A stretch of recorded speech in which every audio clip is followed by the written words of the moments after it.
नमस्कार दोस्तों, स्वागत है आप सभी का स्पेशल गुरुजी यूट्यूब चैनल पर।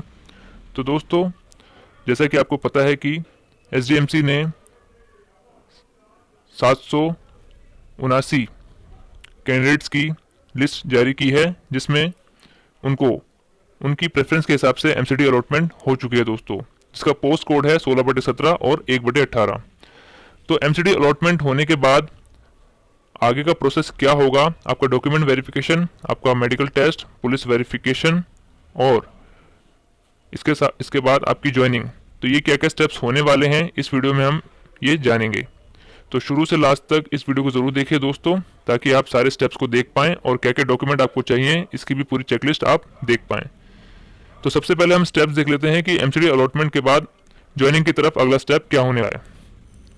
तो यहाँ पर आप देख सकते हैं दोस्तों, आपका अपॉइंटमेंट जो है दो तरीके से हो सकता है। तो ये पहला तरीका है जो आपकी स्क्रीन पर है, आप यहाँ पर देख सकते हैं। अलॉटमेंट होने के बाद एमसीडी जो आपको मिल चुकी है, उसके बाद जो एसडीएमसी है वो आपका डॉक्यूमेंट वेरिफिकेशन करेगा और डॉक्यूमेंट वेरिफिकेशन वाले दिन ही आपको आपका मेडिकल फिटनेस के लिए एक लेटर मिलेगा और जिसमें एक अस्पताल आपको अलॉट होगा। ये लेटर या तो आपको डॉक्यूमेंट वेरिफिकेशन वाले दिन ही मिल सकता है या उसके कुछ दिन बाद मिल सकता है। अलॉटेड जो आपको हॉस्पिटल अलॉटमेंट होगा, वहाँ जाकर आपको अपना मेडिकल फिटनेस टेस्ट कराना होगा, जिसकी रिपोर्ट कॉन्फिडेंशियल रिपोर्ट एसडीएमसी भेज दी जाएगी अस्पताल की तरफ से। इसके बाद आपके जो डोजर हैं जो एसडीएमसी के पास हैं, अभी आपके डोजर उस एमसीडी को भेज दिए जाएंगे जो एमसीडी आपको अलॉट हुई है, चाहे वो ईडीएमसी हो या एनडीएमसी हो। अगर आपको एसडीएमसी ही अलॉट हुई है तो वो डोजर एसडीएमसी के पास ही रहेंगे। इसके बाद जो एमसीडी आपको अलॉट हुई है वहाँ पर आपके डोजर पहुँच जाएंगे, तो जो अलॉटेड एमसीडी है वो आपका डॉक्यूमेंट वेरिफिकेशन दोबारा करवा सकती है या फिर एसडीएमसी द्वारा कराए गए डॉक्यूमेंट वेरिफिकेशन को ही कंसिडर कर सकती है। तो ये उस एमसीडी पर डिपेंड है कि वो उन्हें दोबारा डॉक्यूमेंट वेरिफिकेशन कराना है या नहीं। अगर दोबारा डॉक्यूमेंट वेरिफिकेशन होता है तो वो आपको करवाना पड़ेगा। इसके बाद आपको डॉक्यूमेंट वेरिफिकेशन के बाद आपको बाय पोस्ट एक लेटर आएगा, जिसे ऑफर ऑफ अपॉइंटमेंट कहते हैं। इस ऑफर ऑफ अपॉइंटमेंट के लेटर में अपॉइंटमेंट की कुछ शर्तें लिखी होती हैं, जिसको आपको एक्सेप्ट करना होगा। एक एफिडेविट बनवाकर आपको एमसीडी में जमा करना होगा। यह एफिडेविट आपको अपनी कंसर्न एमसीडी में ही जमा करना होगा जो एमसीडी आपको अलॉट हो चुकी है। ऑफर ऑफ अपॉइंटमेंट एक्सेप्ट करने के बाद आपको उसी दिन या उसके कुछ दिन बाद अपॉइंटमेंट लेटर मिलेगा आपकी अलॉटेड एमसीडी से ही, जिसमें आपको जोन अलॉटमेंट होगा। अपॉइंटमेंट लेटर प्राप्त करने के बाद आपको अपने जोनल ऑफिस जाना होगा, जहां पर आपको स्कूल अलॉटमेंट होगा और वहां से आपको स्कूल अलॉटमेंट का एक ऑफिस ऑर्डर मिलेगा, जिस ऑर्डर को लेकर आप अपने स्कूल में जाएंगे और वहां पर आप अपना स्कूल ज्वाइन करेंगे। ज्वाइनिंग करते समय आपको एक एप्लीकेशन लिखनी होगी कि आप स्कूल ज्वाइन कर रहे हैं और इसका फॉर्मेट आपको उसी टाइम स्कूल में बता दिया जाएगा। तो ये तो दोस्तों पहला तरीका था, जो 16/17 अपॉइंटमेंट अक्टूबर 2019 में हो चुकी है, उनका अपॉइंटमेंट इसी सीरीज में हुआ था। इसके बाद एक और तरीका है जो आप यहाँ पर देख सकते हैं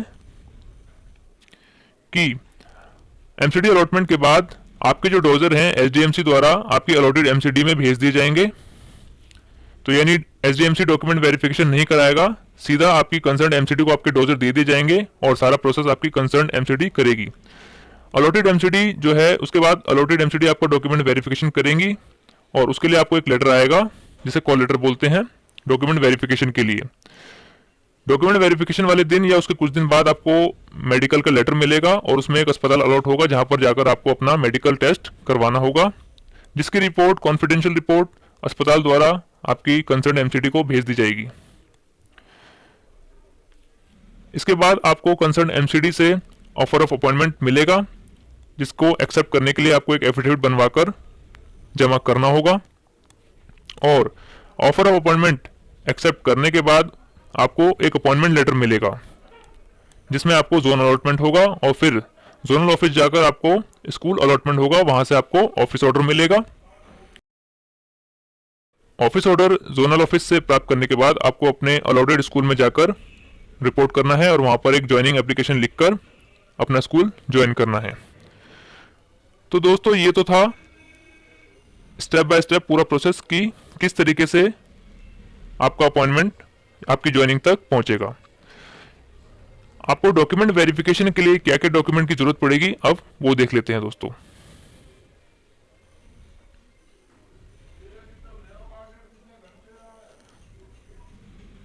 तो दोस्तों ये लिस्ट है डॉक्यूमेंट्स की जो डॉक्यूमेंट वेरिफिकेशन के टाइम पर आपको डॉक्यूमेंट लेकर जाने होंगे। तो यहाँ पर सबसे पहले आपको डेट ऑफ बर्थ का सर्टिफिकेट चाहिए होगा। डेट ऑफ बर्थ का सर्टिफिकेट अगर आपके पास है तो ठीक है, अगर नहीं है तो आपको यहाँ पर अपना 10th की मार्कशीट या सर्टिफिकेट जिसमें आपका डेट ऑफ बर्थ लिखा होता है वो यहाँ पर वैलिड माना जाएगा। दूसरा पॉइंट है ओबीसी कैंडिडेट्स के लिए OBC Delhi certificate and original document of residential proof of Delhi prior to 1993 on the basis of which OBC certificate has been issued to prove the genuineness of your OBC Delhi certificate. तो OBC candidates के लिए यहाँ पर खास बात यह है कि उनको ओबीसी दिल्ली का सर्टिफिकेट लेकर जाना होगा ओरिजिनल, और 1993 से पहले का या 1993 का रेजिडेंशियल प्रूफ आपको वहां पर शो करना होगा अपने ओबीसी सर्टिफिकेट को वैलिड दिखाने के लिए। इसके बाद थर्ड पॉइंट है original marksheet of secondary examination, 10वीं की मार्कशीट और सर्टिफिकेट ओरिजिनल लेकर जाने होंगे। इसके बाद 12th की मार्कशीट और सर्टिफिकेट ओरिजिनल लेकर जाने होंगे। सातवां पॉइंट है 2 year teacher training diploma B.El.Ed marksheet और उसका सर्टिफिकेट ओरिजिनल लेकर जाना होगा आपको। इसके बाद 9वां पॉइंट है recognition certificate of college institute from national council for teacher education certificate in case teacher training certificate is out of Delhi. अगर आपने जो ट्रेनिंग की है टीचर की, आपका इंस्टीट्यूट दिल्ली से बाहर का है, तो आपको उस ट्रेनिंग इंस्टीट्यूट का एनसीटी रिकॉग्निशन लेटर लेकर आना होगा। ये बात ध्यान रखने वाली है कि जिन्होंने दिल्ली के किसी इंस्टीट्यूट से किया है उनको भी हो सकता है कि लेकर जाना पड़े, तो इसलिए आप तैयार रहें, अपने कॉलेज से उनका रिकॉग्निशन लेटर पहले से ही ले लें ताकि आपको डॉक्यूमेंट वेरिफिकेशन में दिक्कत का सामना ना करना पड़े। इसके बाद 10वां पॉइंट है passing of Hindi at secondary level. तो ये आपके जो 10th और 12th की मार्कशीट है उसमें मेंशन होना चाहिए, उसमें ये सब्जेक्ट होना चाहिए passing of Hindi at secondary और सीनियर सेकेंडरी लेवल, यानी 10वीं क्लास में आपके पास हिंदी सब्जेक्ट होना चाहिए और 12वीं क्लास में आपके पास 10वीं और 12वीं क्लास में आपके पास इंग्लिश सब्जेक्ट होना चाहिए। इसके बाद प्राइमरी लेवल का सीटेट सर्टिफिकेट और मार्कशीट आपके पास होनी चाहिए। बहुत से कैंडिडेट ऐसे होते हैं जिनके पास सिर्फ सर्टिफिकेट होता है और मार्कशीट नहीं होती है, तो जिस कैंडिडेट के पास सीटेट की मार्कशीट नहीं है वो सीबीएसई जाकर इसकी एक डुप्लीकेट मार्कशीट निकलवा सकता है और निकलवा लेनी चाहिए, नहीं तो आपको डॉक्यूमेंट वेरिफिकेशन में प्रॉब्लम का सामना करना पड़ सकता है। तो इससे अच्छा है कि आप पहले से ही सीबीएसई से कांटेक्ट करें और अपनी मार्कशीट निकलवा लें। इसके बाद 13वां पॉइंट है document in support of age relaxation. अगर आपका एज रिलैक्सेशन चाहिए, जैसे आप गेस्ट टीचर हैं या कोई और कैटेगरी से बिलोंग करते हैं, तो उसके लिए एक सपोर्टिव डॉक्यूमेंट आपके पास होना चाहिए। 14वां पॉइंट है NOC from employer if applicable. अगर आप किसी संस्था में काम कर रहे हैं, तो चाहे वो गवर्नमेंट है या प्राइवेट है, तो वहां से आपको एनओसी लेटर लेकर आना होगा, तभी आपको यहाँ पर ज्वाइनिंग मिलेगी। इसके बाद 15वां पॉइंट है caste certificate issued from competent authority of government of NCT of Delhi. जो भी आपका कास्ट सर्टिफिकेट है वो आपको लेकर आना होगा। पीएस सर्टिफिकेट है कोई भी गवर्नमेंट अस्पताल से बना हुआ होना चाहिए। 17वां पॉइंट है declaration undertaking bye non creamy layer OBC candidate. तो ओबीसी कैंडिडेट को एनसीएल सर्टिफिकेट लेकर आना होगा। इसके बाद 18वां पॉइंट इंपॉर्टेंट है दोस्तों, यहाँ पर 4 अनअटेस्टेड और 1 attested photograph as pasted on application form. आपको यहाँ पर 5 फोटोग्राफ पासपोर्ट साइज लेकर जानी होंगी, जिसमें 4 नॉर्मल फोटो होंगी यानी अनअटेस्टेड होंगी, उन पर कोई अटेस्टेशन नहीं होगा, और 1 फोटो आपको एक गजेटेड ऑफिसर से अटेस्ट कराकर लेकर जानी होगी। फोटो के पीछे की तरफ वो स्टैंप और साइन कर सकते हैं या आगे भी स्टैंप और साइन कर सकते हैं। और ये फोटो वही फोटो होनी चाहिए जो आपने DSSB की एप्लीकेशन फॉर्म भरते समय अपलोड की थी, सेम वही फोटो आपको लेकर जानी होगी। ये बात ध्यान रखने वाली है दोस्तों। इसके बाद कैरेक्टर सर्टिफिकेट आपको एक लेकर जाना होगा जो गजेटेड ऑफिसर से इशूड होना चाहिए। इसके बाद 20वां पॉइंट है एनी अदर रिलेवेंट डॉक्यूमेंट। जो भी आपके एनी अदर कोई डॉक्यूमेंट हैं तो वो आपको लेकर जाने होंगे। 21वां पॉइंट है one set of self attested document. जो जितने भी आपके डॉक्यूमेंट्स हैं, जो भी आप डॉक्यूमेंट ओरिजिनल फॉर्म में लेकर जाने वाले हैं, यहाँ पर एक सेट लिखा है, लेकिन आप कम सेट फोटोकॉपी के जरूर लेकर जाएं ताकि आपको वहां पर कोई भी दिक्कत का सामना ना करना पड़े। आप जितने भी डॉक्यूमेंट ओरिजिनल लेकर जा रहे हैं उन सभी के 3 सेट फोटोकॉपी के जरूर लेकर जाएं। इसके बाद 22वां पॉइंट जो है self attested photocopy of identity proof. तो आइडेंटिटी प्रूफ आपको लेकर जानी होगी। आइडेंटिटी प्रूफ में आप Aadhaar card, ration card, passport, driving licence, PAN card, 2 ID proof आपको लेकर जाने होंगे। तो कोई से भी इनमें से 2 आईडी प्रूफ आप लेकर जा सकते हैं और इनको सेल्फ अटेस्टेड करना होगा। ये आप वहीं जाकर कर सकते हैं या घर से ही सेल्फ अटेस्ट कर लेकर जा सकते हैं। तो ज़्यादा अच्छा ये रहेगा कि आप ये सारे डॉक्यूमेंट वहीं जाकर सेल्फ अटेस्ट करें। इसके बाद 23वां पॉइंट है for those candidate who were present during first document verification conducted by SDMC. तो अगर एसडीएमसी आपका पहले डीवी करा लेता है तो ये पॉइंट तब एप्लीकेबल होगा, क्योंकि ये जो लेटर है ये 2019 के डॉक्यूमेंट वेरिफिकेशन के टाइम का है। तो जब पहले एसडीएमसी ने डॉक्यूमेंट वेरिफिकेशन कराया था, उसके बाद अलॉटेड एमसीडी ने भी डॉक्यूमेंट वेरिफिकेशन कराया था। तो यहाँ पर 2 set duly field attestation form for antecedent and character verification, police verification. तो आपको 3 सेट, नॉर्मली जो है 3 सेट लेकर जाने होते हैं अटेस्टेशन फॉर्म के। अटेस्टेशन फॉर्म यानी पुलिस वेरिफिकेशन फॉर्म के 3 सेट भरकर आपको लेकर जाने होते हैं। अभी मैं आपको आगे दिखा दूंगा कि पुलिस वेरिफिकेशन फॉर्म कैसा होता है। इसके बाद 24वां पॉइंट है अदर कैंडिडेट, यानी ये वो कैंडिडेट हैं जिनका एसडीएमसी ने उस समय डीवी नहीं कराया था, उनकी अलॉटेड एमसीडी में ही उनका डॉक्यूमेंट वेरिफिकेशन हुआ था। दोस्तों ये कुछ नोट्स आपको आपके कॉल लेटर पर देखने को मिलेंगे। Calling for verification of document does not confer any right of appointment, यानी डॉक्यूमेंट वेरिफिकेशन का मतलब ये नहीं कि आपको अधिकार है आपके अपॉइंटमेंट का। This appointment is further subject to court cases pending filed before the district court, honorable central administrative tribunal, Delhi high court, supreme court और any other court of law. तो ये अपॉइंटमेंट जो है कोर्ट केस के अधीन रहेगा, चाहे वे भारत की किसी भी अदालत में चल रहा हो। इसके बाद if you have been allowed as per orders of honourable courts, copy of the same may be submitted at the time of verification. अगर आप कोर्ट ऑर्डर के थ्रू इस अपॉइंटमेंट में आ रहे हैं तो आपको उसकी कॉपी भी लेकर आनी होगी। इसके बाद नो टीएडीए, आपको किसी प्रकार का यात्रा भत्ता नहीं दिया जाएगा डॉक्यूमेंट वेरिफिकेशन के लिए। और you have to show call letter at the gate of entering the venue. In the absence of call letter you will not be allowed to the enter verification venue. तो ये call letter जब आपके पास आएगा by post, तो ये आपको संभाल कर रखना है और लेकर जाना है डॉक्यूमेंट वेरिफिकेशन का जो भी वेन्यू आपको इस कॉल लेटर में दिया जाएगा। इस कॉल लेटर के बिना आपको एंट्री नहीं मिलेगी, आपका डॉक्यूमेंट वेरिफिकेशन नहीं हो पाएगा। तो दोस्तों ये थी चेकलिस्ट कि क्या क्या डॉक्यूमेंट आपको लेकर जाने होंगे। अब कुछ फॉर्म्स देख लेते हैं जो जरूरी फॉर्म्स हैं, जैसे कि अटेस्टेशन फॉर्म और कैरेक्टर सर्टिफिकेट, जो आपको भरकर लेकर जाना होगा डॉक्यूमेंट वेरिफिकेशन के टाइम पर।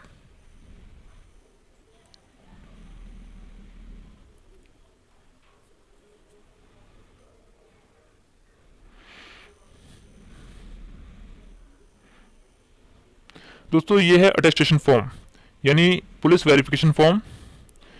इस फॉर्म के आपको ये 7 पेज का फॉर्म है, इसके 3 सेट पूरी तरह से अच्छे से भरकर आपको लेकर जाने होंगे डॉक्यूमेंट वेरिफिकेशन के टाइम पर। यहाँ पर आपको अपनी पासपोर्ट साइज फोटोग्राफ पेस्ट करनी होगी और सारी डिटेल यहाँ पर फिल करनी होगी। आपका नाम ब्लॉक लेटर्स में यानी कैपिटल लेटर्स में, और प्रेजेंट एड्रेस, होम एड्रेस। इसके बाद आपको अपना रेजिडेंस यहाँ पर लिखना होगा कि कब से कब तक आप कहाँ पर रहे हैं। जितनी भी बार आपने अपना रेजिडेंस चेंज किया है तो उसकी उन सभी रेजिडेंस की डिटेल आपको यहाँ पर देनी होगी। अगर आपने बाय बर्थ उसी जगह पर रह रहे हैं तो यहाँ पर फ्रॉम में लिखना होगा बाय बर्थ और टू में लिखना होगा टिल डेट, यानी आपने अभी तक अपना रेजिडेंस चेंज नहीं किया है। इसके बाद आपको यहाँ पर फैमिली डिटेल देनी होगी, father, mother, wife, husband, brother या सिस्टर जो भी है।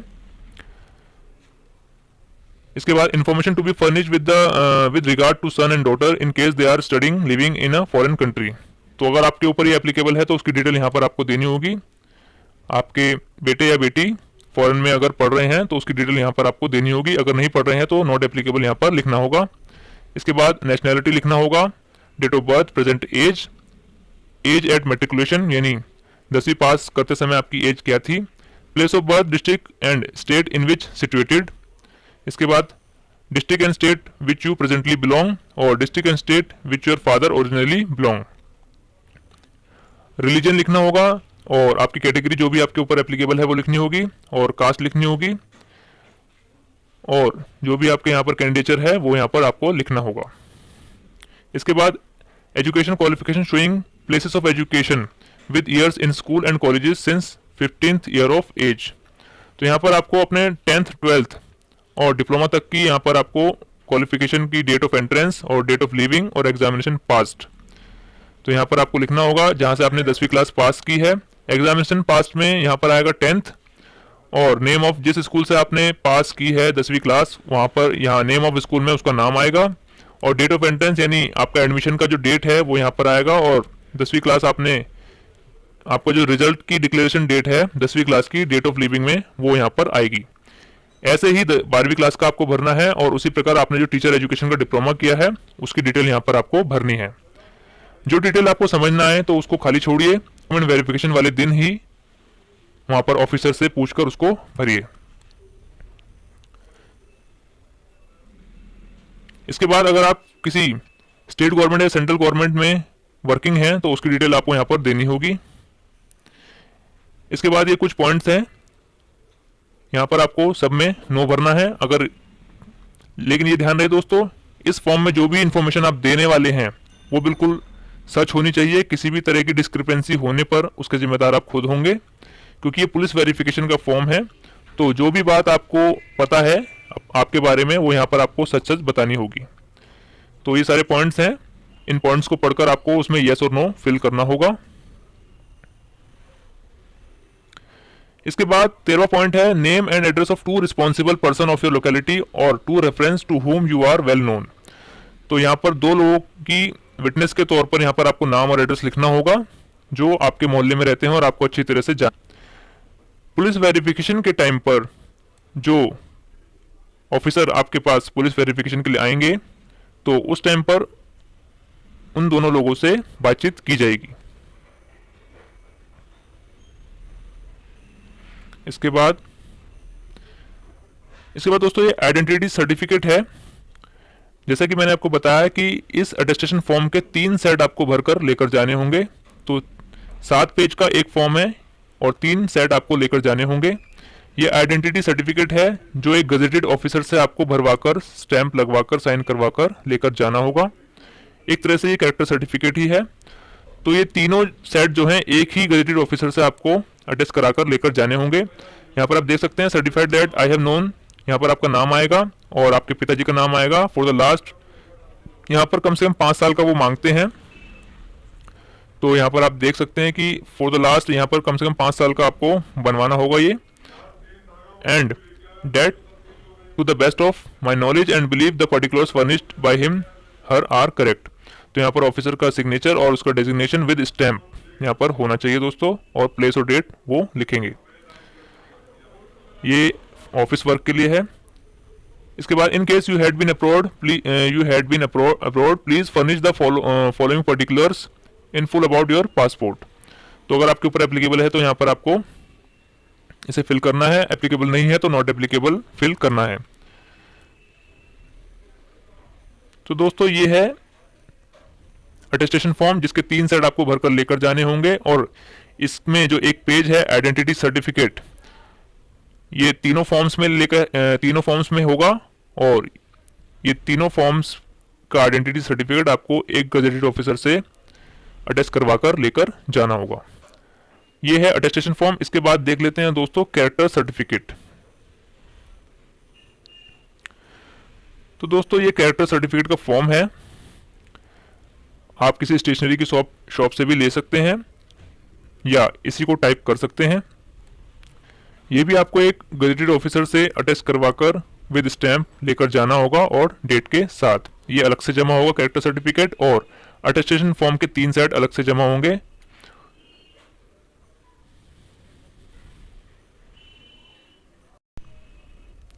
तो दोस्तों आपको जो लेटर्स मिलेंगे बाय पोस्ट उनके सैंपल एक बार देख लेते हैं।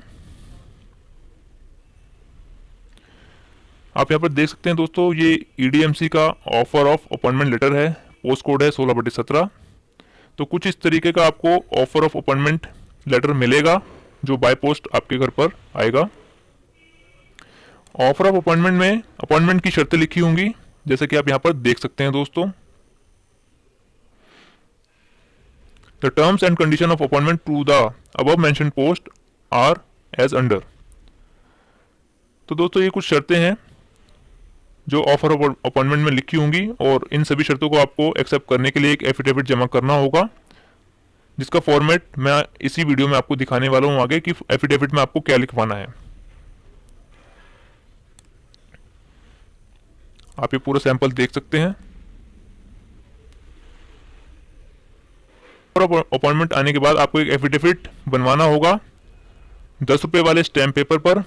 ये उसका सैंपल है, जिसमें फर्स्ट पार्टी आपकी अलॉटेड एमसीडी होगी। यहाँ पर ईडीएमसी है, अगर आपकी एनडीएमसी है तो यहाँ पर एनडीएमसी होगा, अगर एसडीएमसी है तो एनडीएमसी होगा। सेकंड पार्टी में आपका नाम आएगा।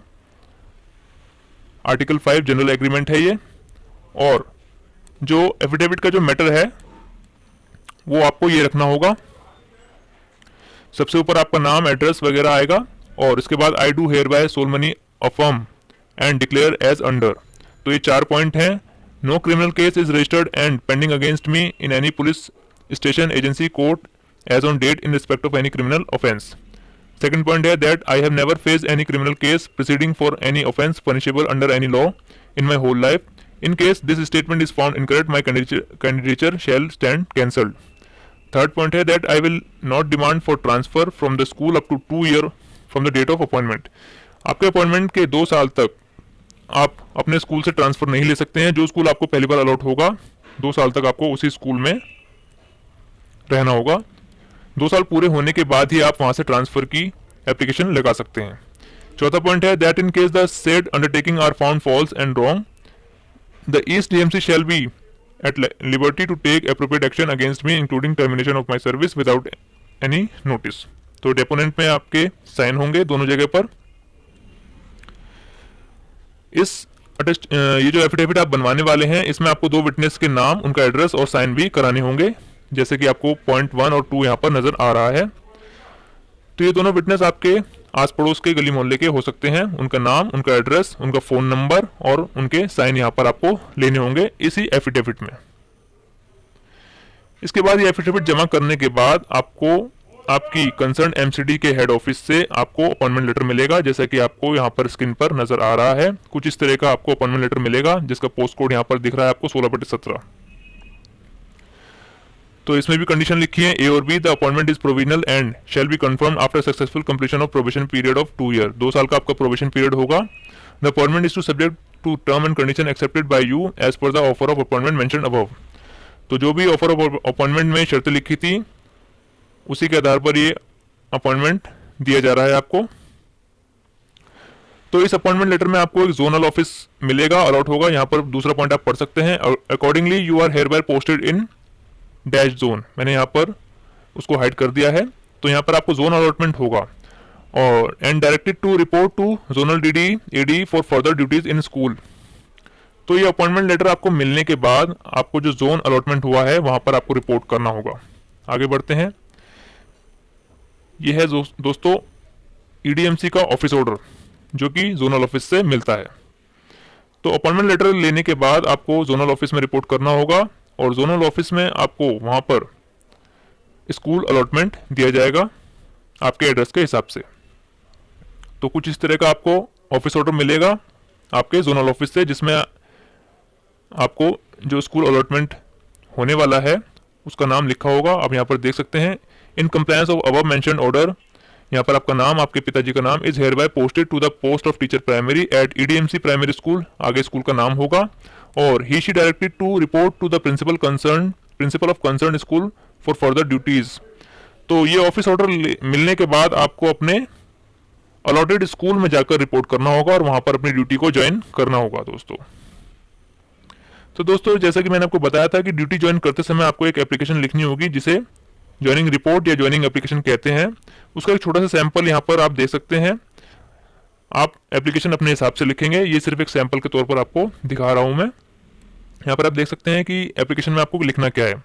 तो प्रिंसिपल के नाम आपको एप्लीकेशन लिखनी होगी और स्कूल का एड्रेस लिखना होगा और विषय रखना है कार्यभार संभालने हेतु।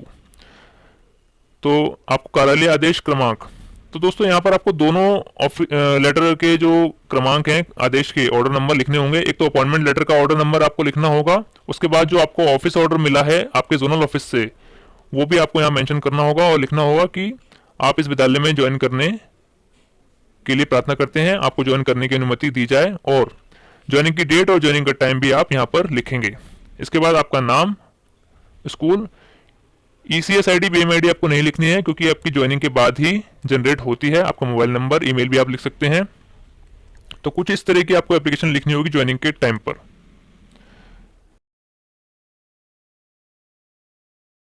दोस्तों इस वीडियो में इतना ही है। यहाँ पर मैंने अपॉइंटमेंट से लेकर ज्वाइनिंग तक काफ़ी सारी चीज़ें आपको क्लियर कर दी हैं। फिर भी अगर आपके कुछ डाउट्स हैं तो आप कमेंट बॉक्स में पूछ सकते हैं। कैरेक्टर सर्टिफिकेट का जो फॉर्मेट है आपको इस वीडियो के डिस्क्रिप्शन में एक लिंक दिया जाएगा, वहां से आप डाउनलोड कर सकते हैं। इसके साथ साथ पुलिस वेरिफिकेशन का फॉर्म, जिसे अटेस्टेशन फॉर्म भी कहते हैं, जिसके 3 सेट आपको भरकर लेकर जाने हैं, उसके लिए डाउनलोड करने का जो लिंक है वो भी आपको इस वीडियो के डिस्क्रिप्शन में मिल जाएगा। तो ये सारे फॉर्म्स आप वीडियो के डिस्क्रिप्शन से डाउनलोड कर सकते हैं। अगर आपको ये जानकारी अच्छी लगी है दोस्तों तो इस वीडियो को लाइक, कमेंट और शेयर जरूर कीजिए ताकि जितने भी कैंडिडेट्स सिलेक्ट हुए हैं उन सभी तक ये जानकारी पहुंच सके और वे सभी अपने डॉक्यूमेंट्स रेडी कर सकें जो भी कैरेक्टर सर्टिफिकेट बनवाने हैं।